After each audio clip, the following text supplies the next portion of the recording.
tidak memberikan manfaat terhadap orang ataupun istilahnya kan saya itu kan bisnis yang saya anggap saya jual kopi tapi kan tujuan utama untuk konservasi Bro.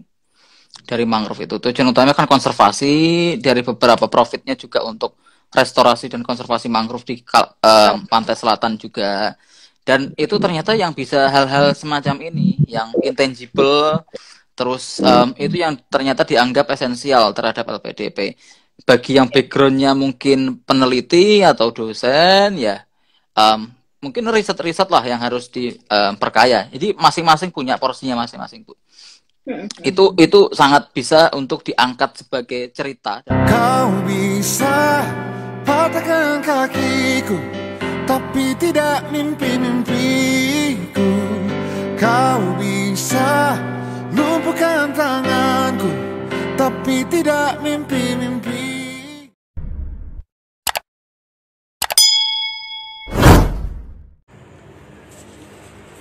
Assalamualaikum warahmatullahi wabarakatuh. Selamat malam teman-teman, apa kabar semuanya? Alhamdulillah pada kesempatan hari ini kita masih diberi kesempatan oleh Allah Subhanahu wa taala untuk bersama-sama di acara Bincang Faedah yang hari ini akan hadir seseorang yang luar biasa yang bisa menginspirasi kita semuanya untuk menjadi entrepreneur muda yang luar biasa, sekaligus berkah dari entrepreneur ini adalah bisa dinikmati menuju ke negeri kincir angin Belanda. Nah, nanti apa saja yang akan dibincang oleh beliau, nanti akan kita simak bersama-sama, tipsnya, triknya, semuanya bisa kita simak bersama-sama. Baik.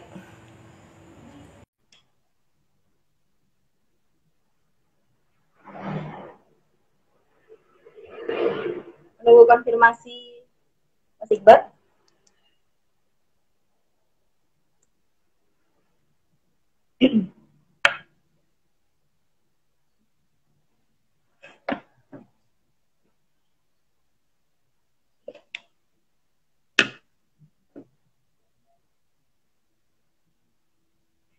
Teman-teman yang baru saja bergabung, saya ucapkan selamat.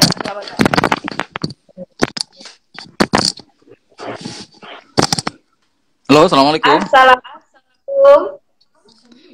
Waalaikumsalam warahmatullahi Bu. Ya Allah. Ini sudah selesai Jumatannya? Baru selesai baik. Jumatan di sini. Ini sekarang pukul 3 sore. 3 sore. Loh. Iya. Sana siangnya berapa jam deh?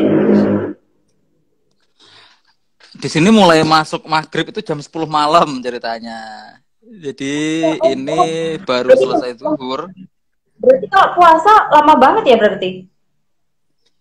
Iya, kemarin kita puasa itu tahun ini 17 jam ceritanya Bu. Tapi bisa ini ya, bisa jam. saja siangnya itu bisa hari pendek ya? Hari pendek kan kebetulan waktu winter ya. Kita apes, saya datang ke sini tuh pas summer. Jadi puasanya ya mau nggak mau 17 jam gitu. Salam takdim Bu, dari dulu saya muridnya loh, murid jenengan. Meskipun saya belum pernah mengajar ya. Pernah apa ya? Kalau salah Bu ya. Belum pernah mengajar Iqbal saya. Oh, belum pernah. Belum pernah. Oh, saya kira dulu pernah masuk kelas. Iya, cuman ketemu gitu aja. Cuman saya juga yang harus belajar banyak dari Iqbal ini, yang sudah sukses luar biasa around the world ini. Oke, Iqbal, saya sapa teman-teman dulu semuanya. Oke. Assalamualaikum warahmatullahi wabarakatuh. Selamat malam teman-teman, apa kabar semuanya? Alhamdulillah pada kesempatan malam yang penuh barokah ini kita masih diberi kesempatan untuk bersama-sama di acara Bincang Faedah yang hari ini akan hadir, sudah hadir seseorang yang luar biasa yang akan bercerita panjang tentang tips dan trik supaya bisa menjadi santri yang mendunia. Nah, beliau kebetulan bergabung dengan PCI NO Belanda dan juga kuliah di salah satu universitas ternama di Belanda yang nanti akan bercerita panjang sekali. Mungkin kalau misalnya berjilid-jilid begitu, tapi nanti akan diringkas oleh Mas Iqbal yang nanti bagaimana sih tips dan trik bisa sukses di LPDP. Nah, baik Mas Iqbal, apa kabar di sana semuanya? Alhamdulillah semuanya di sini baik ya, walaupun kondisi sedang corona crisis di sini, tapi alhamdulillah Belanda itu kurvanya sudah sangat turun sekali. Kondisi Alhamdulillah. juga sudah mulai normal, kegiatan sehari-hari sudah mulai bisa dilaksanakan. Buktinya kita sudah bisa sholat jamaah Jumat di masjid, Bu. Alhamdulillah Tapi baik semuanya. kalau misalnya di sana masih pemberlakuan kayak protokol-protokol seperti yang diberlakukan di Indonesia nggak? Iya, protokol pasti diberlakukan di sini, dan kebetulan orang di sini sadarnya ini ya, awareness-nya sangat tinggi. Ah, Jadi tanpa harus dijaga polisi pun sudah mandiri menaati aturan begitu. jadi kemana-mana sudah pakai masker begitu ya? Oh, kalau di tempat publik tidak perlu pakai masker sebenarnya. Cuman kan karena ternyata di Belanda itu kulturnya beda, culture-nya. Jadi kalau keluar pakai masker itu dianggapnya orang yang berpenyakit begitu. Jadi Bu, malah. Jadi malah yang merasa sakit atau tidak enak badan itu ya ngapain keluar begitu. Jadi otomatis mereka langsung tinggal di rumah, tidak keluar gitu. Menyadari diri sendiri dan tidak ingin menularkan apa yang menjadi sakit yang dideritanya kepada orang lain begitu ya berarti. Nggih, leres sangat, Bu. Jadi di tempat umum yang terbuka tidak pakai masker, yang penting social distancing. Tapi kalau di indoor, kegiatan indoor seperti tadi itu sholat Jumat di sini harus pakai masker. Ngoten. Ya, ya. Baik, Nggih. Iqbal, sesuai dengan kita pada kesempatan malam hari ini, santri yang mendunia. Kalau tidak salah, Mas Iqbal ini mulai dari kecil adalah santri. mulai dari Ibnu, kemudian ikut kegiatan yang ada di Malang. Terus kemudian saya pernah mendengar dan membaca dan juga fakta yang pernah ketemu sama Iqbal sendiri bahwa Iqbal kuliah juga di Amerika ya. Oh, jangan terlalu berlebihan, Bu. Kulo ini, Bu. Jadi malu kalau disebutkan oleh guru saya begitu. Jangan terlalu berlebihan. Gimana? Tapi Ceritanya dari ini artinya perbincangan kita pada kesempatan malam hari ini bukan untuk menunjukkan keberlebihan yang bagaimana, enggak. Artinya untuk menginspirasi semuanya bahwa sebenarnya santri itu bisa luar biasa, bisa sama dengan yang lainnya begitu. nggih, betul sekali. Ini semua kita itu memang di santri itu dididik percaya dengan barokah, nggih, Bu. Dari dulu kan kita mau nggak mau ya mencari berkahnya gitu. Dan saya termasuk orang yang menerima barokah itu. Itu doa dari Bapak Ibu guru, termasuk jenengan dan Dewan Asatid dan Asatidah yang lain mendoakan itu pasti juga dapat berkahnya. Dan yang lucu saya itu dapat berkah itu dari hobi ngopi, Bu, ceritanya, Bu. Jadi kalau kangkang santri itu kan biasanya ngopi di gurai kontang bubar. Tapi ternyata kopi itu membawa barokah begitu. Nah, jadi saya waktu itu ceritanya kuliah S1 kan di Malang, Universitas Brawijaya Ilmu Kelautan, ngoten.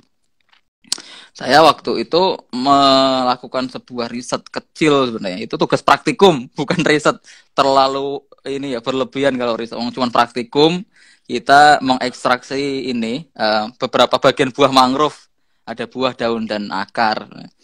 Nah, dengan itu mata kuliah apa ya, mikrobiologi laut kalau tidak salah itu waktu itu. Ya, ternyata setelah itu si ekstraksi itu ada zat bioaktif di mangrove yang coba saya inilah coba otak-atik begitu. Harusnya ini bisa dimanfaatkan. Dan ternyata ketika kita coba-coba saya ketemu sebuah ini lah formula ngawur awalnya. Karena ada korban saya dulu, Bu. Saya bikin produk itu tuh korbannya banyak dulu. Karena kan Korbannya gimana? iya, korbannya yang pertama itu kan karena pengolahannya waktu itu belum banyak diskusi, belum banyak baca literatur dan coba-coba. Itu karena kan terlalu ini ya, kadar garamnya terlalu tinggi, ada yang sampai mules juga, itu macam-macam lah ceritanya waktu itu. Ya, terus singkat cerita setelah S1 saya itu memutuskan untuk pulang kampung gitu ya. Jadi saya lulus S1 2016. Saya 4 tahun lebih kuliahnya, ya nggak apa-apa. Saya bukan menyarankan untuk molor-molor kuliahnya, tapi saya faktanya begitu. Saya 4 tahun lebih kuliahnya. Tapi berlebih pun kuliahnya ada hikmahnya begitu. Alhamdulillah ya, barokah lagi Bu. Karena Amin. ngelonjom ya, ngopi. Terus saya nggak, setelah lulus kuliah itu saya memutuskan untuk tidak melamar kerja kemana-mana waktu itu. Saya nggak tahu, saya kok mantep, saya pengen pulang begitu. Saya pengen pulang karena saya punya angan-angan, ceritanya angan-angan kecil untuk bikin usaha dari kopi mangrove itu. Kebetulan kan saya juga dekat dengan pesisir toh Bu. Saya itu orang Iya. Kalidawir Bu. Kalidawir itu kan arah teng sini nggih.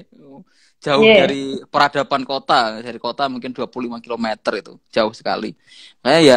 Saya pulang saja ke kampung begitu dengan membawa sedikit bekal kopi itu yang ingin saya kembangkan. Hmm. Susah, memang susah, tapi barokahnya setelah 1,5 tahun berkecimpung dalam itu, fokus tanpa ini, ya sedikit nekat itu ya, karena nggak lamar kerja kemana-mana. Itu ada tawaran dari US konsulat di Surabaya begitu waktu itu, untuk kuliah ke US gitu. Ceritanya begitu. Iya. Berarti memang awalnya diniati untuk menjadi entrepreneur begitu ya? Entrepreneur tapi jalannya agak ngawur Bu, nekat saja lah Bu modelnya Bu, Masya Allah. Jadi kenekatan itu ternyata ya selalu ada jalannya, ngoten Bu. Kalau sudah ada satu pintu terbuka itu ya membuka pintu yang lain lah, insya Allah begitu. Tapi kan memang salah satu modal menjadi seorang entrepreneur itu adalah keberanian untuk nekat ini tadi. Nekat ini tadi kan? Nggih, alhamdulillah lah itu nekat tapi yang harus terukur, ngoten sih. Tapi karena Iya. kebanyakan ini Bu, yang saya kebetulan ini saya mencoba mengkritik diri saya sendiri juga. Kebanyakan pemuda itu kan banyak angan-angan dan rencana, ya hitung-hitungan ini itu, tapi nggak banyak beraksi gitu. Kalau saya tak, kemarin setelah sadar saya begitu, tak walik, yang penting maju dulu. Masalah menang kalah nanti pikir belakangan gitu, sambil berinovasi tetap di tengah perjalanan. Ya. Kemarin sampai ada yang di Instagramnya Iqbal kan, Iqbal sampai ke Gedung Putih ya? Oh, nggih, nggih Bu. Betul. Nah, ini gimana ceritanya?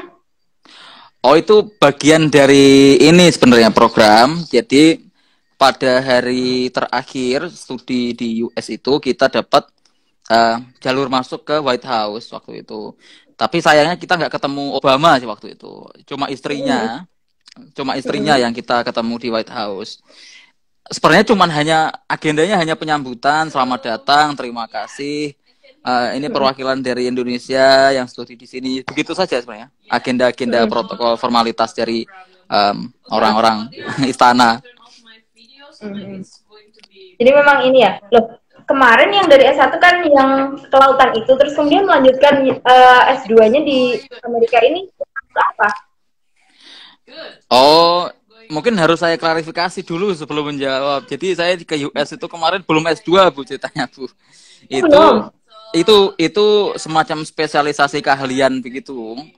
Untuk ya S1 kan kita ada program spesifikasi, itu akhirnya digali lagi dan diambil keahlian di Amerika di University of Nebraska at Omaha gitu Bu. Jurusannya agak sosial saya kemarin itu ya. Mungkin wis bingung karo lab Bu saya Bu. Aduh, saya pusing kalau masuk lab itu. Akhirnya ya udah saya coba ke sosial. Akhirnya saya ke civic engagement programnya. Ini kemudian pulang kampung lagi. Nggih, dari US saya akhirnya pulang kampung lagi, nggih. Memutuskan untuk pulang kampung. Terus kemudian terus mengembangkan kopi mangrove-nya ini ya? Nggih, jadi sejak 2016 saya fokus lagi ke situ ya. Gimana Bu, saya dapat nafkahnya dari situ Bu. Kalau nggak jualan ini dong, nggak bisa beli uang bensin nanti Bu, gimana Bu? Benar. Cuman ini, kalau misalnya kopi mangrove ini berarti kan biji mangrove ya yang dipakai. Saya jadi penasaran dengan rasanya. Enggak, itu dari buah mangrove rhizopola. Ada Rhizopora mucronata yang itu nama ini ya, nama apa sih? Nama apa sih Bu itu namanya Bu? Nama Latin ya Bu ya? Tuh, susah ya nama Latin Rhizopora mucronata. Itu kebetulan ada ya banyak ditemukan di pantai selatan Tulungagung, Trenggalek dan Blitar Malang, ngoten. Karena memang Itu selama ini dua. belum banyak yang mengolah ini yang apa ya namanya mangrove-nya ini tadi. Karena memang kayak dianggap sebagai tanaman untuk pelindung dari apa ya abrasi atau apa ya? Betul, nggih. Memang fungsi utama sebagai ini ya di ekologi, nggih. Tapi untuk sebagai konsumsi masih belum banyak dikembangkan dan belum dieksplor lebih jauh, ngoten. Tapi ternyata setelah mengalami trial error itu ya ketemulah formulanya Bu yang marketable, yang bisa diterima oleh pasar, ngoten Bu, alhamdulillah. Proses Bu. Nah, ya, kalau misalnya perbedaan kopi mangrove dengan hari ini kan banyak sekali jenis-jenis kopi yang dikembangkan ya rata-rata memang tanaman kopi ya. Nah, kemudian perbedaannya kopi mangrove-nya Iqbar ini dengan kopi-kopi yang lainnya ini apa? Mungkin ada keunggulan sisi kesehatannya apa gitu? Ada nggak sih keunggulannya? Nggih, ada Bu. Ini jadi promosi saya Bu nanti Bu kalau cerita begini Bu. Nanti Saya cuma penasaran sebenarnya. Kan kemarin saya cuma mendengar kopi mangrove kayak begini, tapi sebenarnya dibandingkan dengan kopi yang lain begitu. jadi saya jadi jualan di ini IG-nya panjenengan ini. Enggak kok. Aman. Iya, jadi mangrove itu memang bukan kopi. Saya dapat komplain banyak, tapi ini kan pendekatan kultur ya, yang semua yang disangrai jadi hitam namanya kopi gitu aja. Dan ini ada zat bioaktifnya. Yang paling utama itu kebanyakan orang itu ya, kalau ngopi itu kan asam dan ini ya, kopinya asam dan kafein. Nah, kalau mangrove itu kopinya tidak asam, jadi untuk lambung aman. Oke. Dan untuk ini Bu, maaf saya pindah dulu. Ini ternyata ada 2 meeting di sana. Oh ya, oke. Oh, ada ini. Gimana Mas Yai? Di kamar gua aja. Oh gitu, nggak apa-apa. Oke, saya pindah dulu Bu. Maaf. Karena di sana juga ada meeting. Nah, saya pindah ke sini. Kira-kira jelas Bung Ge? Bisa Bung Ge? Ya. Oke.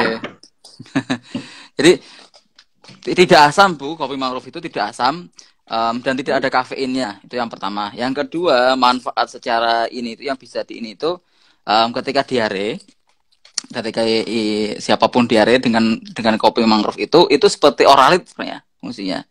Karena ada kadar garam, walaupun kecil ada kadar garam di situ.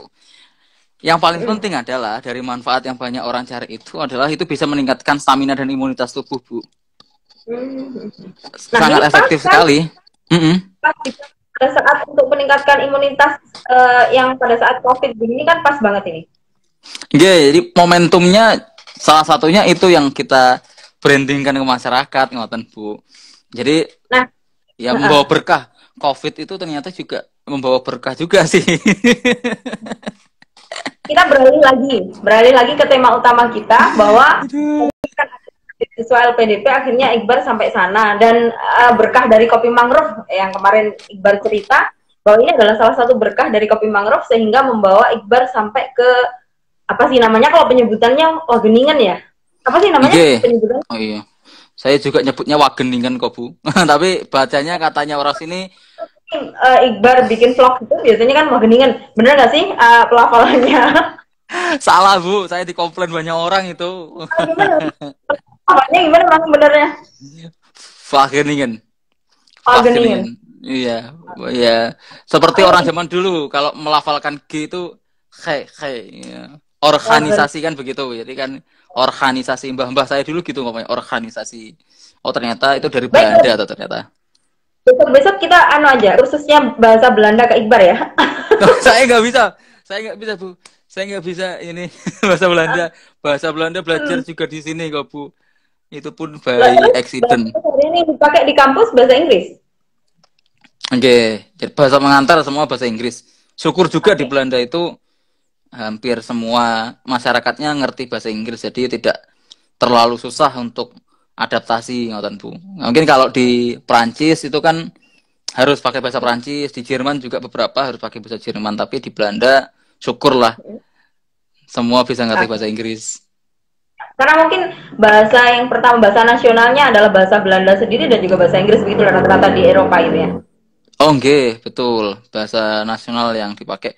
Tapi kalau mau kerja di sini memang harus disarankan pakai bahasa Belanda, Bu, ngoten. Jarang orang yang mau menerima pakai bahasa Inggris, ngoten. Oke. Baik, kembali lagi. Jadi asik gitu. Nah, ceritanya kan saya sering melihat Iqbar. Ini kalau misalnya cerita bahwa kemana-mana Iqbar lebih bangga ketika bisa pakai sarung dan peci ala santri begitu. Dan ketika pas wawancara LPDP, Iqbar masih menggunakan seragamnya santri begitu, untuk bilang. Oh nggih. Saya kok dibuka ke publik begini, saya jadi malu. Itu benar. Akhirnya begini, Iqbar, teman-teman santri bisa, wah ini ternyata santri ini bisa mendunia banget begitu. Nggih. Banyak sebenarnya contoh-contoh yang lebih mumpuni daripada saya begitu di bidang itu. Cuma saya termasuk orang yang beruntung gitu. Karena 2017 itu LPDP belum ada afirmasi santri. Sekarang kan ada jalur yang dikhususkan untuk santri mendaftar ke LPDP. Jadi waktu itu kompetisinya LPDP itu masih secara umum, tidak dibikin klaster gitu. Jadi saya waktu itu memang ya nekat saja, karena kan saya sebenarnya tidak ada hasrat untuk S2 gitu. Saya S1 aja sudah pusing Bu, ceritanya Bu, dan nggak mau nambah. Jadi tapi setelah kayak karena barokahnya kopi tadi itu, saya ya udahlah, ngapain, nggak terima juga nggak apa-apa, saya gitu. Jadi pertama kali saya tes LPDP dan alhamdulillah lolos. Dan lolosnya itu waktu interview saya itu yang lain pakai baju formal kan, baju formal inilah ya, ala business attire begitu. Ada yang pakai kemeja, aja yang pakai ya batik rapi, klimis rambutnya ngoten. Tapi waktu itu saya pakai baju batik, bawah sarung, pakai sepatu, aneh. Terus pakai peci hitam. Nah, waktu itu saya juga di komen sama interviewernya, kamu kok unik ya begitu ya. Yang lain pakai begitu, kamu kok tampil ini ya apa adanya, kamu ditunjukkan itu. Gitu loh waktu itu Bu. Dan ketika interview saya pun juga bilang gitu, saya itu backgroundnya bukan akademisi, saya cerita begitu, karena kan yang lain kan ketika ditanya apa kontribusinya kan rata-rata akademisi sebagai dosen, pengajar atau kerja di korporasi besar ngoten Bu. Tapi kan saya nggak ada pengalaman di situ. Saya cuma cerita waktu itu saya di sini jualan kopi Pak. Saya bawa produknya 3 produk. Saya masih ingat saya bawa 3 kopi mangrove, dan itu pun kopi retur yang hampir expired. Saya masih ingat itu. Jadi kopi itu yang saya sajikan ke interviewer untuk dicoba gitu. Jadi mohon maaf kalau Bapak interview, Ibu interviewer itu tahu itu kopi hampir expired, mohon maaf. Saya jangan dimarahi. Dan ternyata di situ itu ada value Bu yang saya tangkap. Value yang dimaksud di sini adalah ternyata santri itu sebenarnya itu punya sesuatu yang bisa dijual dalam tanda kutip, bisa dijual dan menarik, karena sangat bernilai kalau santri itu kan basicnya ya paling tidak pasti ngaji, sudah pasti, tapi ada value lain dalam sisi pengetahuan sains dan ilmu umum itu juga mumpuni, itu ternyata sangat dilihat oleh interviewer waktu itu tentu. Biasanya kan rata-rata kalau misalnya di interview itu, nanti kalau sudah selesai LPDP kamu mau memberikan kontribusi kepada bangsa apa, kayak begitu di antaranya pertanyaannya. Oh, itu pasti itu. Pasti pertanyaannya kayak gitu, terus habis itu jawabnya kan saya nanti akan buat begini. Saya cuman Iqbal jawabnya begitu sesimpel itu, tetapi ini efek dari simpelnya jawaban Iqbal ini akan semakin luar biasa sebenarnya kalau misalnya dipraktekkan di masyarakat. Sebenarnya itu lucu juga sebenarnya, karena ketika ditanya itu pasti ya keluar kata-kata kontribusi, dan saya bisa menduga 90% pendaftar LPDP itu akan mengatakan bahwa kontribusinya sebagai dosen misal begitu, padahal posisi dia juga belum jadi dosen begitu, maksudnya begitu. Jadi kontribusi yang dimaksud di situ masih dalam angan-angan begitu loh Bu, maksudnya Bu. Mungkin saya waktu itu kontribusinya sangat sederhana. Saya kalau pulang dari LPDP, saya mohon izin ke Bapak Ibu interviewer. Ketika di Belanda saya pun juga nggak akan cuman studi, saya kan basicnya jualan begitu. Saya jual kopi. Saya kasih tahu websitenya ini begitu. kpmsegara.id itu ya, saya kasih tahu websitenya. Dan ketika pulang saya juga akan mengembangkan ini karena saya sudah punya market di Belanda begitu. Dan interviewernya mungkin melihat apa yang saya lakukan itu kan sangat sederhana dan dianggap mungkin remeh oleh beberapa orang, banyak orang bahkan, karena cuma jualan kopi. Tapi paling tidak saya sudah memulai itu selama beberapa tahun dan punya hasil begitu loh, walaupun kecil ngoten. Dibandingkan hanya masih rencana dan angan-angan. Mungkin itu bedanya dari yang lain ngoten Bu. Jadi intinya kalau misalnya saya menangkap dari bahasanya Iqbal tadi, kalau misalnya ada teman-teman kan mungkin adik-adik tingkatnya Iqbal yang mungkin baru lulus S1 atau mungkin baru lulus S2 mau ke S3, mungkin kalau misalnya mau melanjutkan lagi dengan jalur RPDP, sudah jawab saja dengan sesuai dengan apa yang ada dan kenyataan yang nanti bisa masuk akal mungkin secara logis begitu ya. Rata-rata kan biasanya jawabannya kadang nggak logis. Itu betul juga, tapi sebenarnya yang pengen saya tekankan itu adalah bagaimana kita itu punya sesuatu dalam tanda kutip yang kita bisa jual terhadap orang itu sehingga orang itu tertarik. Dalam arti kita harus punya track record terlebih dahulu, sekecil apapun. Kalau itu dilakukan secara kontinu kan punya impact yang semakin besar juga ngoten Bu. Nah kebetulan ini ada salah satu ya beberapa teman lah yang itu sebenarnya hal-hal kecil tapi ternyata dilakukan secara kontinu dan besar. Ibaratnya ketika kita melamar beasiswa ataupun melamar kerja, bahkan mendaftar kampus di luar negeri itu kan kompetitif juga. Ibaratnya kalau kita tidak punya track record dalam hal itu, kita punya cerita yang bisa dijual dalam tanda kutip itu seperti perang tanpa bawa senjata gitu loh Bu. Jadi otomatis kita ya bakal dibedil. Ya otomatis ya mati di tengah medan perang gitu. Makanya track record itu sangat penting sebenarnya. Iya. Jadi kalau misalnya boleh di review lagi bahwa tahapan untuk menuju suksesnya LPDP ini memang tesnya ada berapa kali tes ini, Dek? Waktu itu kebetulan dinamis sekali ya, tiap tahun bisa diberubah ngoten. Tapi waktu itu 2017 itu ada beberapa tahap. Yang pertama ada tes berkas dulu. Berkas itu cukup ketat verifikasinya ya, karena banyak sekali yang mencoba memalsukan dokumen waktu itu Bu. Jadi berkas itu sangat ketat dan dicek satu-satu keasliannya. Entah sertifikat apapun itu pasti akan dicek. Yang kedua setelah itu ada dinamika kelompok atau LGD, Leaderless Group Discussion. Itu semacam diskusi yang diberikan topik-topik terbaru biasanya, topik yang sangat kompleks sehingga kita diminta untuk memecahkan atau memberikan solusi terhadap itu atau menyampaikan pendapat kita. Terus ada waktu itu saya interview, itu pasti ada interview. Interview ini menentukan sekali interview ini. Sangat-sangat penting dan harus disiapkan.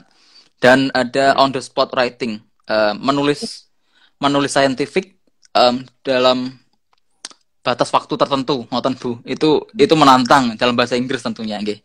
Ya, on spot writing. Nah, kemudian tahun berapa ya Iqbal berangkat ke Belanda itu tahun berapa? Saya berangkat ke Belanda tahun lalu ya, September 2019. Loh, masih belum lama, belum ada 1 tahun berarti? 1 tahun ini, sekarang ini 1 tahun. Mau jalan 1 tahun ceritanya. Beda tahun. Berarti Iqbar, kalau misalnya nanti kalau misalnya teman-teman pengen daftar LPDP, ini nentuin kampus dulu ataukah daftar LPDP-nya dulu? Bisa dua-duanya sebenarnya Bu. Oke. Hmm. Dalam arti dua-duanya itu bisa mendapatkan approval atau diterima kampus terlebih dahulu bisa, atau mengajukan beasiswa dulu diterima baru dapat kampus gitu. Kebetulan ini punya dua jalur gitu. Alangkah baiknya ya kalau sudah punya kampus yang menerima, karena banyak juga yang beasiswanya sudah dapat, tetapi dalam kurun waktu 1 tahun, kan diberikan waktu 1 tahun untuk cari kampus dari LPDP, itu gagal mendapatkan kampus, akhirnya beasiswanya pun juga dicabut, ngoten Bu. Nah, sekarang menuju ke Belandanya. Pertama kali, ini pengalaman yang hidup di Belanda. Jadi pertama kali merasakan kehidupan di Belanda dan dibandingkan dengan di Indonesia. Tapi kan sudah punya pengalaman hidup di US ya. Jadi mungkin ada nggak sih perbedaan antara di US? Pernah juga merasakan hidup di Jepang kan, Iqbal? Cuma beberapa waktu saja Bu itu Bu. Apalagi di Jepang itu Iya. waktu saya masih kecil itu, SMA. Sekarang SMA udah Waktu gede-gede. Nih, pengalaman yang dirasakan ketika berada di Belanda. Nah, sistem pengajaran dengan sistem yang lainnya ini sisi perbedaannya banyak banget nggak sih dengan di Indonesia? sebenarnya pengajarannya itu menyesuaikan dengan ini ya, metode pendidikan yang di sini misalkan paling banyak sih diskusi Bu ya.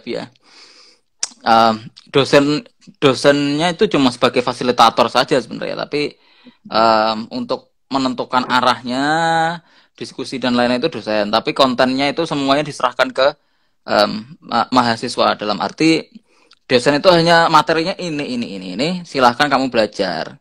Nanti ketika di kelas itu ya hanya sekedar pemaparan PowerPoint, setelah itu banyak diskusinya, ngoten. Diskusinya itu lumrah di US juga begitu. Jadi enak sekali sih jadi dosen di sini menurut saya. Jadi nggak begitu repot seperti di Indonesia. Ada niatan nggak jadi dosen di sana? Oh, Bu, saya basicnya bukan akademisi Bu, jadi saya ampun Bu kalau harus jadi pengajar Bu. Karena Mungkin basicnya seorang jenengan, entrepreneur. mungkin jenengan aja Bu, ini di Belanda, jadi dosen di Belanda Bu. Ah, saya dulu nunggu mau ikutan LPDP, padahal masih pengennya masih di dalam negeri sih sebenarnya. Cuman Nggih, keburu nggih. diterima dulu dan keburu di ini. Saya padahal udah bikin makalah yang persiapan-persiapan itu sih sebenarnya. Cuman kelamaan nunggu ini kan masih 6 bulan lagi begitu pendaftarannya waktu itu. Ya udah wes, Nggih. masuk kuliah dulu aja gitu. Jadi nggak jadi. Oh, nggih. Tapi memang Ada gaya-gaya aku kursus kepare loh. nggih, saya juga sama kok. Apalagi saya kan bahasa Inggrisnya kan yo Inggris ala kadarnya ngoten lho Bu. Apalagi Jadi saya yang enggak, belepotan itu. ini benar maksudnya. Saya kan kalau kalau yang namanya wong pinter bahasa Inggris ya harusnya IELTS atau TOEFL-nya lulus sekali tes lulus, tapi saya harus berkali-kali Bu untuk bisa lulus Bu. Jadi maksudnya waduh susah juga bahasa Inggris ternyata. Itu bukti kalau saya itu bahasa Inggrisnya ya wis ala kadarnya. Kan kita 3 kali satu alma mater ya, Bar. Di MTS-nya MTS Tunggangri, Man 1 Tulungagung, sama Universitas Brawijaya. Oh enggak Bu, jenengan Brawijaya. Iya. Saya cuman kamu perikanan, saya sebelahnya di pertanian gitu aja. Oh, pertanian. Dulu apa Bu di ini? Agroeko teknologi. Yang kemarin Oh, nggih. gua ambil yang Wah, agrotek, agronomi kemarin yang wah, ambil. wah. Berarti kita dari MTS Tunggali. Kok sama, Bu? Saya baru tahu loh. Iya, makanya kita 3 kali satu alma mater begitu. Nah, kembali lagi ke Belandanya. Nah, Iqbar, di samping ini kan ya tetap kan di sana Iqbar juga melaksanakan kegiatan-kegiatan yang sama dengan ada di sini, cuma di sana adanya PCINO Belanda ya. Nah, ini kegiatan bagaimana cara membagi waktu kuliahnya yang katanya di sana ini super duper ketat juga. Terus kemudian dengan tetap berorganisasi, dengan tetap menjadi entrepreneur karena di sana sudah punya pangsa pasar tentang kopi mangrove tadi. Iya, saya paling suka di Belanda itu ada konsep yang namanya work life balance, Bu. Itu saya seneng banget. Jadi bener-bener jam kerja di sini itu sudah diatur. Istilahnya 9 to 5 kalau orang sini nyebutnya. Jadi dari jam 9 pagi sampai jam 5 sore. Di luar jam itu kita itu ya tidak boleh, ya dianjurkan untuk tidak kerja gitu. Orang Belanda juga tidak akan mau kerja di luar 9 to 5 itu. Dan ketika weekend itu orang Belanda juga tidak mau sama sekali kerja. Itu sebenarnya, nah itu juga saya ikuti gitu. Makanya dari kegiatan untuk di PCINU, untuk safari, biasanya kan PCINU safari ke beberapa kota begitu, Bu. Itu makanya tidak terjadi masalah karena work life balance itu sangat dijaga di Belanda. Kalau di Indonesia kan lembur, Sabtu Minggu masih kerja, ngoten, Bu. Di sini tidak mau gitu orang seperti itu. Harus ketika kerja ya kerja, ketika senang-senang. Katanya Ada istilah work gimana, Bu? Ada istilah memanusiakan manusia ini. Itu benar. Yang paling tepat di situ work hard, play hard. Kerjanya juga kenceng, mainnya juga kenceng gitu. Main-mainnya kalau di sini ya Sabtu, mulai dari Sabtu Minggu itu kebanyakan ya minum-minum. Kita ya orang Belanda sih, orang Belanda. Minum-minum alkohol itu kan biasa di sini maksudnya. Tentu kita sebagai ini kan nggak boleh ya, itu sudah ini. Tapi kultur kan tidak bisa dibohongi. Itu memang kulturnya di sini begitu. Nah, kembali lagi sebagai santri. Kalau misalnya santri itu kan isinya ngaji dan mengkaji, begitu ya, Iqbal. Nah, di sana misalnya kajian-kajian yang sudah diikuti atau mungkin kegiatan-kegiatan teman-teman di PCINO Belanda itu yang seperti apa mungkin kira-kira sehingga kan keren gitu loh teman-teman di PCI di luar negeri ini keren-keren gitu. Nggih, aktif sekali. PCINU Belanda itu aktif sekali. Mungkin salah satu PCINU yang paling aktif ya. Kebetulan pusatnya itu di Den Haag gitu, di Den Haag. Nah, kegiatannya kalau ngaji kitab kuning itu sudah jadi tradisi kita di NU, dan itu tidak mungkin dihilangkan dimanapun tempatnya, Bu. Ya, itu ada beberapa kitab seperti Al-Mar'ah Baina Syariah wal Khayah kemarin waktu itu juga itu menarik kitabnya. Ada kitabnya Syekh Wahbah Zuhaili itu juga dibahas waktu kemarin itu tidak pernah hilang lah kultur-kultur pesantren di mana-mana, termasuk di Belanda itu juga. Dan jamaahnya kan juga jamaah mahasiswa, pelajar dalam tanda kutip, dan orang Indonesia yang sudah lama menetap di Belanda, ngoten, Bu. Artinya mereka sudah ini ya, kulturnya untuk ngajinya di meskipun mereka tidak mukim, tetapi mereka sudah tahu bahwa waktu ini adalah waktu ngaji dan sebagainya, dan kitab kuningnya diikuti begitu. Nah, sama dengan tradisi santri yang ada di Indonesia atau di pondok-pondok pesantren ya begitu. Nah, selain tradisi ngaji kitab kuning, apakah mungkin ada tradisi yang lainnya yang mungkin dilaksanakan di sana sesuai dengan amaliyahnya NU begitu? Iya. Di sini bahkan juga jamaah Thorikoh itu juga berkembang, Bu. Jadi, gitu ya? Iya, bener, serius. Ini saya juga lucu gitu. Saya tahu dan dekat dengan Thorikoh itu juga di Belanda justru. Karena di PCNU ada TIN begitu. Itu kemarin itu juga sangat berkembang, jamaahnya juga banyak begitu. Jadi kultur-kultur santri yang banyak kita jumpai di Indonesia itu masih tetap dijaga di sini oleh ya PCNU Belanda. Kebetulan ada ini, Bu, paku buminya di sini, Bu, yang masih sugeng. Beliau yang masih sugeng, masih sangat sehat. Ada sahabatnya Gus Dur Kamar dulu waktu kuliah di sini, ada 2 orang. Masih sehat. Nggih, jadi waktu Gus Dur studi di Baghdad, Irak, itu ada 2 sahabat beliau yang ternyata tinggalnya di Belanda. Ada Kiai Hambali dan Kiai Naf'an gitu. Itu masih sehat, alhamdulillah, juga masih aktif membimbing kita di PCINU Belanda itu paku buminya NU di Belanda masih lengkap. Berarti masih ini beliau berarti sekarang menetap sebagai warga sana atau mungkin tetap juga ke Indonesia atau perbaruan paspor atau gimana? Visa ya namanya. Iya, saya ngapunten, saya belum tanya kepada beliau secara detail seperti itu, tapi beliau di sini sudah puluhan tahun gitu. Dan kalau bisa tinggal di sini puluhan tahun berarti kemungkinan sudah ada offer dari pemerintah Belanda atau bisa mengajukan warga negara sini. Tapi beliau memilih yang mana saya belum tahu terkait itu.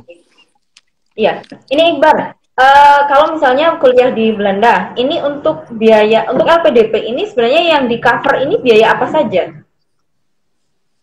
Oh, oke. Okay. LPDP itu basicnya beasiswa yang ini dermawan, dermawan. Jadi semuanya di cover dari mulai, karena saya bahasa Inggrisnya kacau begitu. Ala kadarnya kita diberikan kesempatan untuk pengayaan bahasa selama 6 bulan. Semuanya di cover waktu itu, mulai dari uang living cost, jadi uang biaya hidup, biaya kuliah, waktu di pengayaan bahasa itu di cover.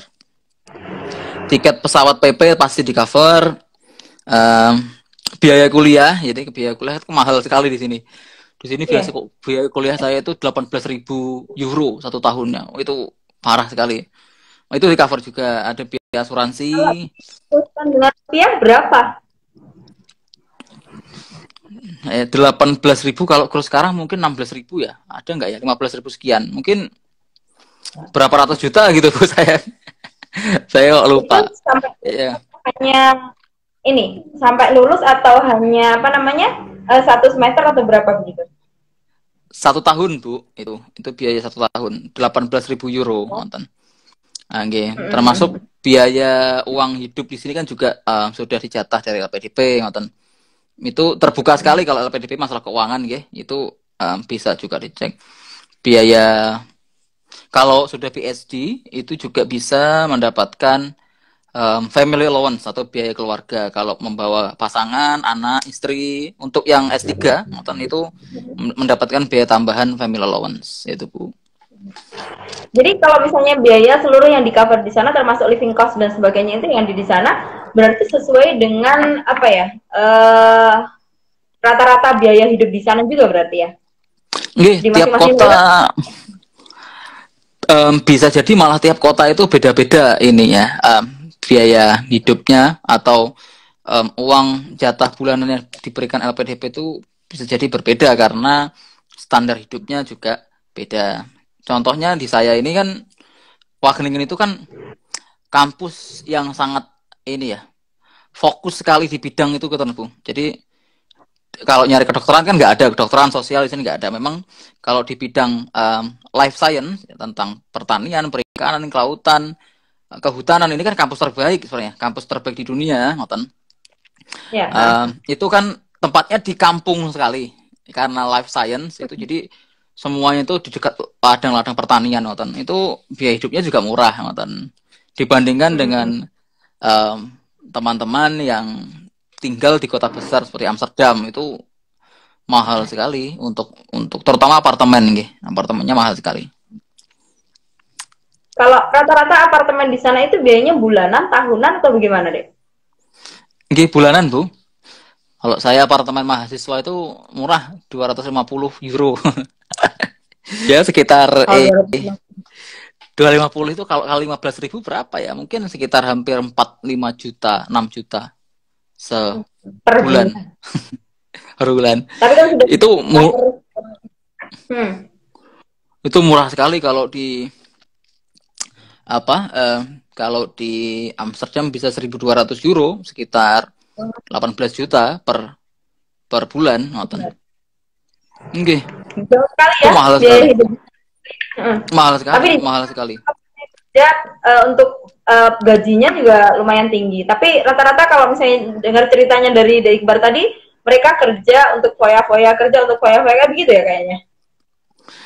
Ya, mungkin nggak bisa, saya nggak berani bilang foya-foya, tapi ternyata mereka juga punya ini ya saving juga. Oke. Nah, ini nah, kalau misalnya membincang tentang kampusnya saya sulit ngomongnya, Wageningen. Apa sih? Ngomongnya sulit banget. Wageningen mawon, Bu. Saya sering melihat vlognya Iqbal, jadi saya ke bawah-bawah, Wageningen kayak gitu.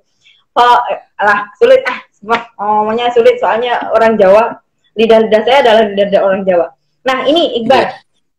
kalau misalnya apa ya, tentang tips-tips yang mungkin bisa disampaikan ke teman-teman, kira-kira kalau misalnya pingin sukses LPDP, lewat jalur santri atau lewat jalur umum, ini mungkin bisa disampaikan tips-tipsnya kepada teman-teman semuanya. Oke. Saya apa ya? Saya termasuk orang yang pengen memberikan kabar yang mudah-mudah aja, karena kalau saya lihat eh, informasi tentang pendaftaran LPDP itu kan di YouTube banyak, Bu. Itu kan yang Hmm. dilihat kan selalu yang, waduh kok seolah-olah LPDP itu berat banget gitu loh, Bu. Oke, saya juga bingung ini. Kok kalau berat kok saya lolos gitu. Padahal saya itu ya nggak berkualitas lah. Atau masih mencoba mengupgrade diri lah. Hmm. Masih mencoba mengupgrade diri. Cuman saya ingin memberikan optimisme terhadap teman-teman gitu. Maksudnya saya itu kan ngapunten, saya itu kan cuma jualan kopi, Bu. Saya kan cuma jualan kopi. Ini saya utarakan apa ada yang tidak pernah saya tutup-tutupi. Ya, Saya tidak pernah menutup-nutupi kalau saya itu cuma profesinya penjual kopi. Mungkin ada profesi lain yang lebih dianggap lebih baik daripada itu. Cuman yang saya tekankan adalah ternyata hal-hal semacam itu um, bisa sangat diapresiasi ketika kita di luar, ngoten. Nggak usah minder untuk teman-teman yang pengen studi, ngoten. Kalau saya kasih tips, ketika LPDP itu sebelumnya disiapkan dulu track recordnya. Track recordnya disiapkan dulu. Apapun itu, mungkin yang di bidang fokus di bidang pendidikan. Kebetulan kalau saya kan bidangnya ranah kelautan dan perikanan, ekologi. Kalau di bidang lain mungkin di bidang pendidikan bisa dibangun dulu track recordnya selama satu dua tahun atau beberapa tahun dulu, sehingga ketika ditanya oleh interview, kamu kontribusimu selama ini ngapain aja sih begitu. Kan juga lucu kalau cuma kita ngomong saya cuma tiktokan saja Pak Bu gitu, kan itu lucu. Jadi itu sebenarnya di situ, tapi kalau yang lain itu bisa disiapkan dengan sangat cepat lah. Tapi kalau track record itu kan harus dibangun dan butuh proses yang panjang, ngoten Bu. ya. Itu butuh proses yang panjang, tidak bisa instan. Kalau menulis scientific atau menulis motivation letter atau cara interview, bagaimana mannernya, itu kan bisa disulap lah, saya yakin begitu. Dan kalau mau jadi santri atau wong desa, ya alhamdulillah saya juga wong desa tapi juga bisa sampai sini. Mungkin kalau teman-teman tahu, saya pernah tuh kemarin foto sama Pak Dubes pakai sarung, pakai ini, pakai sandal jepit di kedubes. Orang saya pernah melihat si Iqbal ini kuliah pakai sarung ya, pernah ya, Bal ya? Mana? Bahkan ketemu Pak Dubes sih, itu kan juga ini. Pakai sandal jepit juga saya. Oh, nggak masalah, apa. Maksudnya ternyata tidak harus menjadi orang lain, ngoten lho, Bu. Saya ini lihat ada kader, ada Mbak Husnu Rosidah itu, ada Jauhar. Ini termasuk orang-orang yang saya kenal dari jauh-jauh hari. Dan orang-orang ini juga IPNU, PPNU juga, Bu. Dan kebetulan juga rumahnya juga nggak di kota. Saya kan bukan orang kota toh. Jadi yo santai aja sebagai orang desa. Saya juga bahasa Inggrisnya medok. Iya, Bergempol medok. ini kan tetanggaan. Kali Dawet sama Sumber Gempol kan tetanggaan. Tapi akses Sumber Gempol kan lebih dekat ke kota daripada Kali Jawir. Kalau saya kan hampir pantai sini sana, Bu, hampir. Kali Dawet yang sebelah mana? Selatan, Bu, saya, Bu. Oh, makanya. Terus kalau misalnya ini, Iqbal, tadi kan kegiatan santrinya udah. Nah, tadi Iqbal bilang bahwa apa ya, pasarnya atau marketnya kopi mangrove ini kan di Belanda sudah sangat apa ya, luar biasa, banyak yang sudah ini. Nah, ini produksinya masih tetap dari Indonesia atau diproduksi lagi di sana begitu? Oh iya. Sebenarnya proses market di Belanda ini sangat susah ya. Tapi kita dapat fasilitas dari kampus, ada kampus itu memberikan fasilitas kepada mahasiswa yang memang passion di bisnis lewat startup. Jadi prosesnya panjang dan saya pun saat ini masih banyak mencoba menembus sana sini. Kemarin saya minta kirim juga, produksi masih di Indonesia, itu banyak masih tester ngoten pun. Jadi saya drop ke sana kemari. Memang prosesnya begitu dan itu masih tetap harus terus diusahakan untuk masuk produk di sini. Okay. Terus kalau misalnya sekarang ngambilnya sama nggak dengan S1-nya? Yang apa jurusannya? S2-nya? Gak beda Bu, saya Bu.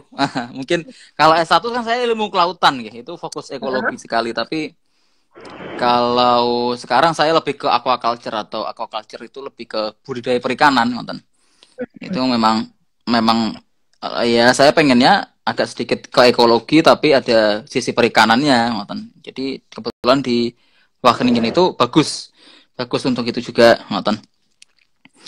Kalau di Wageningen ini banyak apa namanya, kalau di Belanda kan terkenal dengan kincirnya, sama bunga tulipnya. Ada nggak sih di sana? Ada itu. Hampir tiap kota kalau Windmolen itu sepertinya ada kok Bu, nih Bu.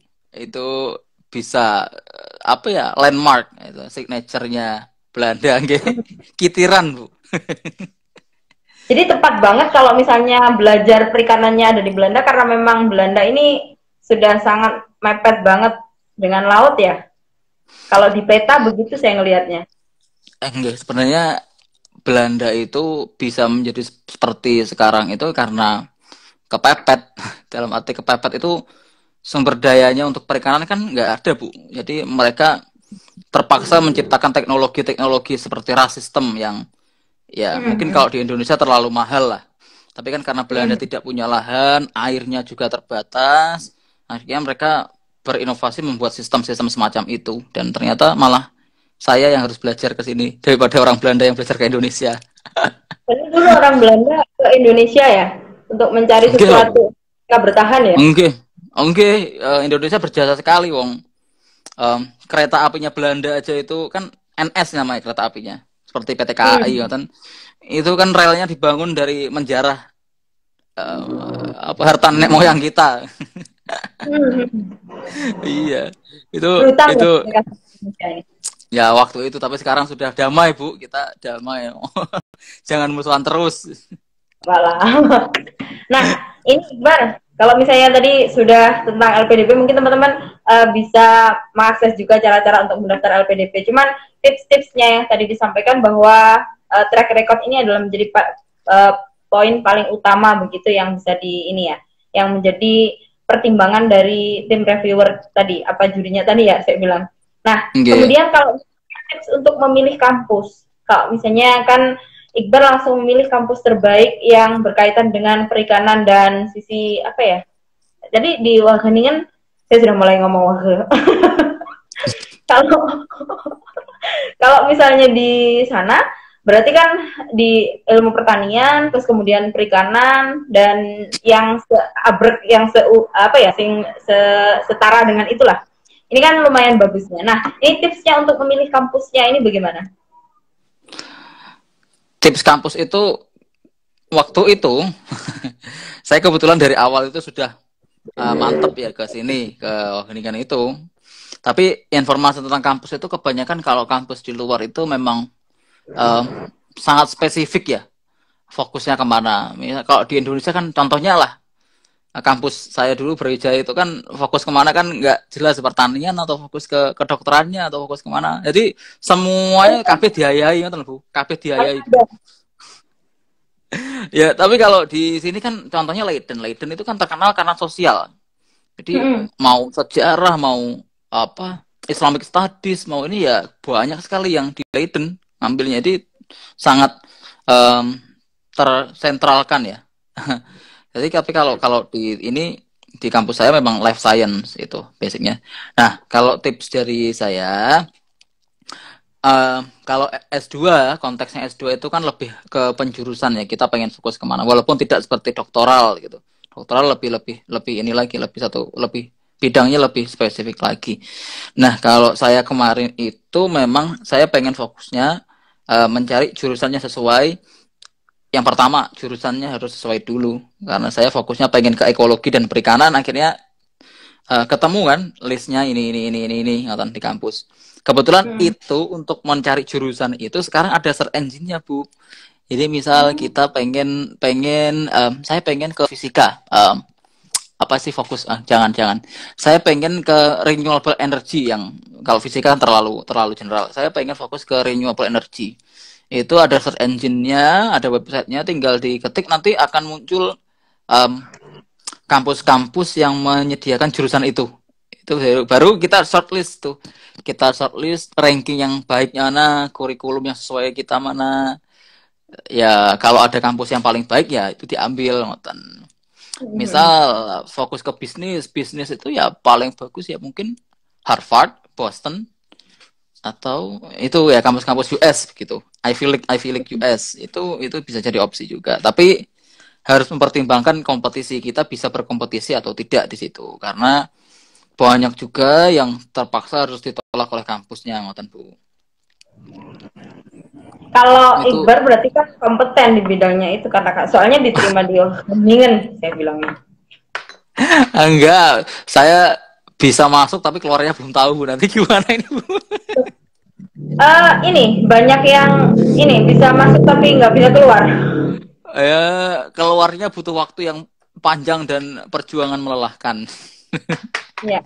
Berarti hari ini kuliah di sana memang agak-agak berbeda jauh dengan kuliah di mungkin Asia Tenggara, di Indonesia dan yang lainnya kan. Kalau misalnya dibandingkan dengan kuliah di US dulu, kira-kira jauh nggak perbandingannya, Mbak? Oh, jadi kalau ini saya lupa menyebutkan ini. Jadi kebetulan kalau di Belanda itu sistemnya tidak per semester ngoten Bu. Jadinya Bu. Oh. Tidak. Jadi kalau satu semester 6 bulan. Jadi sistem di sini itu per periode. Periode itu kalau periode normal itu 2 bulan per 2 bulan. Tapi ada periode singkat yang cuma 1 bulan. Berarti apa? Mata kuliah di Indonesia yang misal S2 di Indonesia kan diambil selama 1 semester, ngoten nggih, 1 mata kuliah. Di Belanda itu mata kuliah 1 semester di Indonesia ditempuh dalam 2 bulan, ngoten. Bisa itu lebih cepat berarti. Tapi bebannya sama ya pusing Bu. Di sini 6 pusing Bu bulan. saya Bu. Iya, Di sini cuma ditempuh 2 bulan. Kalau periode pendek hanya ditempuh dalam 1 bulan. Berarti yo aku kok koyo neng Axel neh balikku ngono malian aku. Pah. Sudah terlatih ya, kan, Mbak? Oh, sudah hilang kultur Axelnya karena kuliah S1 kan saya suwantai Bu. Pol santainya Bu. Iya, memang ini ya kulturnya orang-orang yang kita kan slow way kan begitu kan beda dengan orang-orang yang orang-orang di Jepang, kemudian orang-orang yang apa ya di kampus-kampus yang di luar negeri sana. Mungkin ini yang sedikit membedakan supaya teman-teman kalau misalnya keterima LPDP di luar negeri, terutama di Belanda ataupun di Harvard atau dimanapun, bisa nanti siap-siap. Saya harus lebih tenaga ekstra. Jadi tidak hanya di sana kan rata-rata nanti saya pengen LPDP di luar negeri biar tahu luar negeri kayak apa ya, ternyata di sana juga kayak di penjara juga ya, Mbak? Iya, mungkin mirip-mirip lah. Rata-rata begitu. Mungkin ya di banyak negara kalau saya mendengar sambatnya mahasiswa juga sama. Teman-teman yang di Norway juga sambat tidak umum, yang di US sambat terus, isinya sambat tok Bu pokoknya Bu. Cuman sambatnya itu kan tidak pernah ya diungkapkan di media sosial ya. Mungkin saya tok yang sambat di media sosial menunjukkan aslinya kuliah di sini gimana. Teman-teman kan yang diposting ya yang jalan-jalannya enak-enaknya aja tuh Bu. Tapi kan saya saat Ibu jalan-jalannya sampai ke kemana aja Mbak itu kemarin, bisa jalan-jalan naik sepeda cuman ini berpuluh-puluh kilometer atau beratus-ratus kilometer itu kemarin. Itu saya naik sepeda karena uangnya terbatas Bu. Kalau uangnya banyak ya saya ini travel ke luar negeri gitu, kemana gitu yang jauh. Ya kan. Selain di Belanda sudah kemana aja Bar?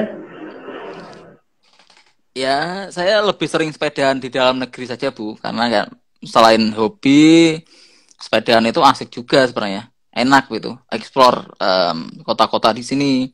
Cuma ada beberapa negara tetangga juga sudah gitu kebetulan waktu winter break kemarin. Nah, memang agak ya mepet, nggak kayak di Indonesia kan. Indonesia sepelago begitu. Jadi kalau Indonesia mau ke negara seberang, apalagi kita yang di tanah Jawa harus naik perahu atau naik pesawat begitu untuk menuju ke negara lain. Iya, mungkin ya konektivitas antar negara di sini cukup bagus di Eropa nih. Jadi tidak perlu bingung untuk transport. Cuman kalau di Belanda transportasinya sangat mahal, jadi ngeluh juga Bu kalau terlalu banyak jalan Bu. Jadi kita untuk hidup bulanannya nanti nggak cukup, malah puasa terus Bu. Bar, tapi mungkin sebelum mungkin bincang-bincang faidah ini kita akhiri, mungkin ada hal yang disampaikan kepada teman-teman dan masyarakat semuanya. Kalau misalnya nanti mau melanjutkan melalui jalur LPDP ataupun ingin kuliah ke luar negeri, tipsnya bagaimana supaya aman biar cepat lulus atau bagaimana begitu, dan juga untuk menjadi santri-santri yang tetap menjadi santri dimanapun berada begitu. Oke, kalau tips soal LPDP saya yakin sudah banyak di online, di media-media online Bu. Itu sudah lazim sekali. Saya dulu juga baca dan sering nonton video itu. Tapi yang saya dapatkan selama ini pun, ya walaupun kemampuan kita pas-pasan gitu, saya kemampuannya pas-pasan saja, terus kita backgroundnya um, bukan dari kalangan yang ya terpandang, dalam arti punya track record yang terpandang, tetapi kalau pengen, memang benar-benar pengen, itu dicoba saja nggak apa-apa gitu. Nah, asalkan apa yang kita lakukan itu paling tidak memberikan manfaat terhadap orang, ataupun istilahnya kan saya itu kan bisnis yang saya anggap, saya jual kopi, tapi kan tujuan utamanya untuk konservasi Bro. Dari mangrove itu tujuan utamanya kan konservasi, dari beberapa profitnya juga untuk restorasi dan konservasi mangrove di pantai selatan juga. Dan itu ternyata yang bisa hal-hal semacam ini, yang intangible, terus itu yang ternyata dianggap esensial terhadap LPDP. Bagi yang backgroundnya mungkin peneliti atau dosen, ya mungkin riset-riset lah yang harus diperkaya. Jadi masing-masing punya porsinya masing-masing Bu. Itu sangat bisa untuk diangkat sebagai cerita, dalam arti storytelling kita ketika kita menyampaikan ke interviewer. Di interviewer itu meyakinkan, dan orang ketika melihat kita itu langsung interest ya, sebagai personal branding kita kan itu futurnya itu ada pembahasan menarik lagi personal branding itu kalau didalami. Kalau saya kan personal branding waktu itu yang saya jual ke interviewer kan ya kopi mangrove ini ya, nonton itu sangat bisa dan harus diangkat hal semacam itu. Nah, santri posisinya sangat strategis dan sangat menarik untuk di ini, karena saya yakin santri itu pasti akan dicari banyak orang kok Bu. Apalagi zaman sekarang ya, apalagi zaman sekarang orang kalau sudah nyantri terus menguasai sains itu pasti banyak dicari orang gitu. Itu sudah lengkap sekali saya rasa. Itu juga sangat bisa diutarakan ke pihak interviewer nonton. Nah, itu Bu. Luar biasa sekali Ibar. Mudah-mudahan ini sangat bermanfaat buat teman-teman semuanya yang ingin sukses di jalur LPDP dan bisa menjadi santri yang luar biasa. Artinya, teman-teman santri jangan sampai minder. Ini santri yang luar biasa ini sekarang sudah ada di Belanda dan di sana tetap menjadi santri ya. Tetap ngaji bersama para kiai dan tetap menjunjung tinggi etika santri begitu. Nah, jati dirinya Bu. Jati diri santrinya memang luar biasa begitu. Nah, Iqbar, mudah-mudahan sukses studinya dan mudah-mudahan dilancarkan untuk menuju, kalau misalnya S2 sama ya, tesis begitu di sana juga namanya. Oke, kalau ada beberapa yang tidak harus tesis. Contohnya master by course itu kan cuma ujian seperti ujian tulis biasa begitu Bu, tidak harus riset. Ada yang master by riset itu juga fokusnya riset terus gitu. Kebetulan saya combine dua-duanya. Saya tahun pertama itu kelas gitu, tentang teori tentang ini tahun pertama, baru tahun kedua itu selama setahun full saya harus tesis, riset, dan internship itu wajib. Nah, dan ini bagusnya lagi, menarik sekali. Bagusnya lagi, master di sini itu langsung by practice. Jadi saya periode terakhir ini saya langsung ditempatkan untuk sebagai konsultan di The Rijke North Sea, itu salah satu foundations untuk meningkatkan untuk nature enhancement, untuk meningkatkan biodiversitas di laut. Jadi saya langsung diterjunkan kerja praktis dengan stakeholder yang profesional untuk membuat artificial reef di situ. Nah, ternyata itu sangat bermanfaat kalau kita mau mengaplikasikan ilmu kita di sini, langsung praktis dengan kalangan profesional di sini. Dan ternyata setelah saya punya usut, ternyata klien saya ini dapat dana dari National Lottery, Bu, dari Badan Judi Nasional Belanda. mendapatkan dana sekitar 8 juta euro. Itu ternyata hasil judi Belanda itu digunakan untuk membuat kincir angin, untuk menjaga biodiversitas bawah laut kayak gitu. Wah, itu seru sekali. Sisi positifnya itu, tapi ada sisi negatifnya juga ya. Iya, itu kalau kita perspektifnya agama, kita tahu lah itu haram begitu dalam perspektif agama. Tapi yang saya angkat adalah pengalaman bagaimana master di sini itu kita diterjunkan menjadi berkonsultan profesional dengan proyek yang segitu besarnya nilainya. Nah, ini lagi yang ingin saya tanyakan. Kalau di Indonesia ini, kembali lagi ke topik yang ada di sana.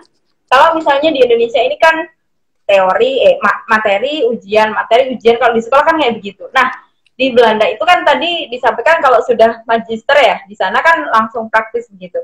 Nah, tapi kalau misalnya di usia-usia senior high school atau yang bawahnya ini, kira-kira sama enggak dengan tipe metode atau metode-metode yang ada di Indonesia begitu?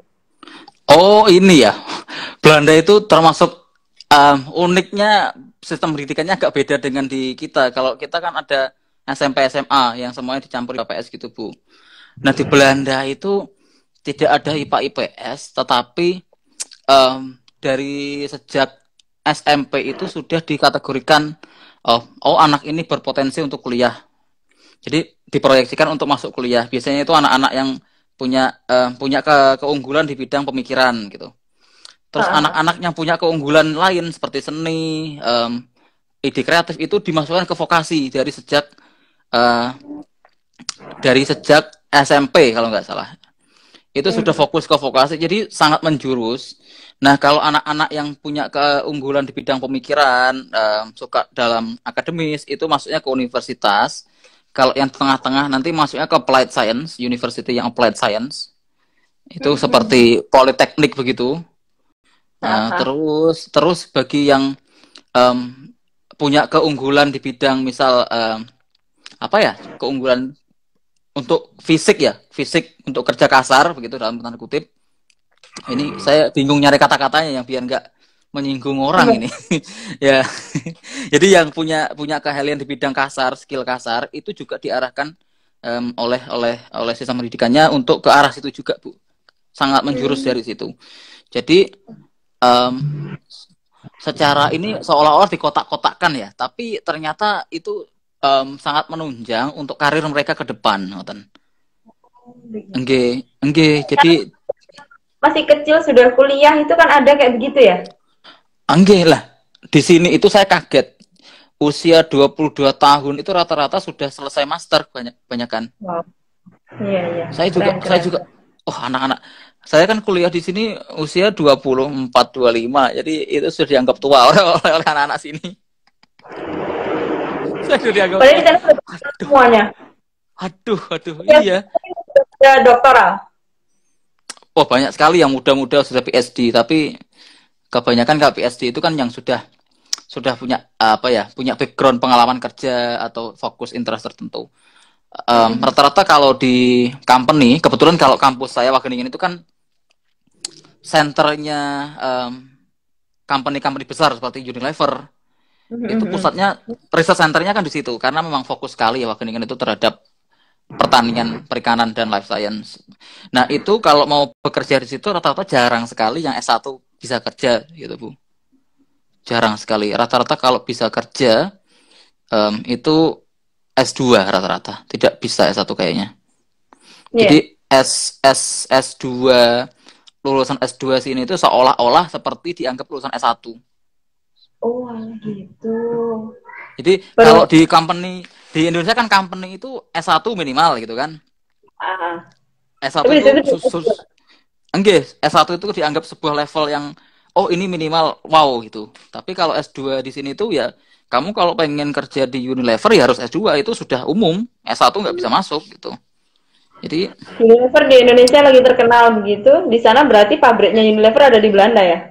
enggak, bukan pabrik, riset centernya sebenarnya. Oh, itu sananya. Oh, Jadi oke. pusat risetnya di sini. Itu Hmm. saya juga amazing sekali. Wah, Belanda itu berarti memperlakukan em, S2 itu seolah-olah seperti di S1 Indonesia gitu loh, Bu. S1 Indonesia lulusannya begitu.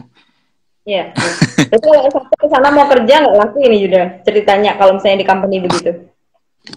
Kayaknya kerjanya di supermarket deh. Sama kayak kita-kita yang begini kerja di supermarket, cleaning Hmm. service, jadi Pak Pos gitu. Banyak gitu yang bergabung. Itu Iya. enggak, itu juga bisa jadi topik menarik juga kalau seumpama nggak dapat beasiswa gimana caranya, karena nekat pun ya insya Allah ada hasil di sini Bu, bisa kok untuk Oh, mencukupi kehidupan. mm-mm. Nggih, Saya jadi saya kangen gimana around the world. gimana Bu? Pengen keliling dunia saya. Amin, nggih. Jenengan main-main ke sini Buan. Saya disambangi Ya dulu. Allah, dimampukan saya bisa ke sana. Loh, sangat bisa jenengan loh Bu. Mau nyambangi saya di Iya. sini Bu. Lah- Kemarin Lain ya. kemarin ada dosen IAIN Tulungagung yang nyambangi saya ke sini Bu. Iya. Ada dua orang dosen IAIN Tulungagung, kebetulan penelitian di Belanda, terus tahu kalau ada mahasiswa Tulungagung di Mas- sini, mampir ke Wageningen Bu. Ada Pak Insya Akol, Allah. saya kalau nggak salah namanya Pak Akol. Iya, iya. Mudah-mudahan dimampukan lah. Nanti teman-teman yang mendengar juga demikian dimampukan untuk keliling Iya. dunia sampai keliling ke negeri Belanda yang pernah 350 tahun berada di Indonesia.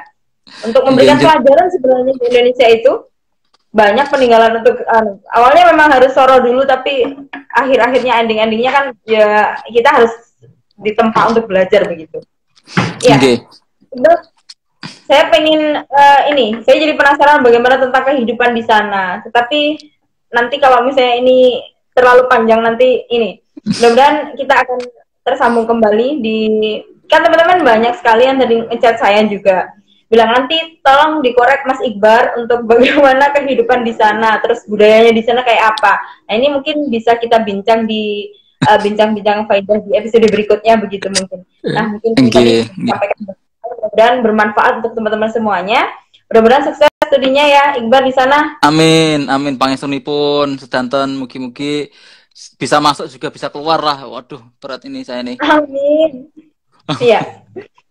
Iya, salam buat teman-teman PCNO di sana semuanya. Mudah-mudahan yang lagi studi juga dilancarkan, dan yang sudah stay di sana mudah-mudahan ya aman, tentram, dan bisa luar biasa di sana manfaatnya begitu. Nah, Amin, amin. kita akhiri malam hari ini. Terima kasih atas hadirnya Iqbar. Sukses selalu ya. Amin, ge. Selamat sore semuanya. Kalau di sini sudah selamat malam. Oh, ge, Bu. Di sini baru jam 4. Assalamualaikum Iqbar. Waalaikumsalam warahmatullahi wabarakatuh. Oke. Teman-teman, luar biasa sekali perbincangan kita dengan Iqbar tadi. Banyak hal yang mungkin bisa didengar oleh teman-teman yang bermanfaat sekali untuk bagaimana tips dan trik untuk diterima di LPDP, dan juga bagaimana menjadi santri yang bisa mendunia serta tetap bisa berentrepreneur. Nah, kalau misalnya teman-teman yang belum bergabung pada kesempatan hari ini bisa dilihat kembali di YouTube channel Anvia Official. Mudah-mudahan manfaat dan barokah bincang-bincang Faidah pada kesempatan malam hari ini. Allahumma fiqh. Assalamualaikum warahmatullahi wabarakatuh.